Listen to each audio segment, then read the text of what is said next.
Praise lord అండి అందరికీ. యేసయ్య అతి పరిశుద్ధ నామంలో మరి మీ అందరికీ వందనాలు. దేవుని వాక్యం చదువుకుందాం. ఇర్మియా గ్రంథం 15వ అధ్యాయము 11వ వచనం. నిశ్చయముగా నీకు మేలు చేయవలనని నేను నిన్ను బలపరుచుచున్నాను. హల్లెలూయా.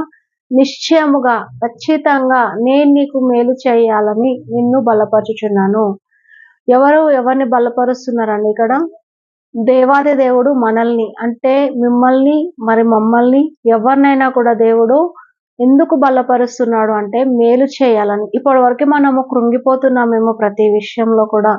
ఈ పరిస్థితిని నేను జయించలేను, ఇవన్నీ కూడా నాకు కీడు కోసమే వస్తున్నాయేమో అని చెప్పి మనం ఆలోచిస్తూ ఉంటాం. కానీ దేవుడు ఆ బలహీనతలోనే మనకి బలాన్ని ఇస్తాడనమాట. అందుకోసమే ఎక్కడెక్కడైతే మనం వీక్ గా ఉన్నామో అందులో మనల్ని దేవుడు బలపరుస్తాడు.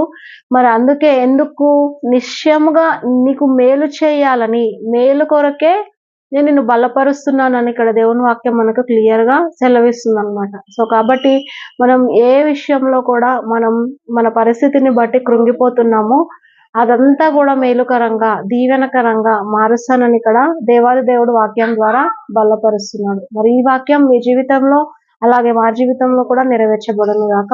హల్లెలూయా.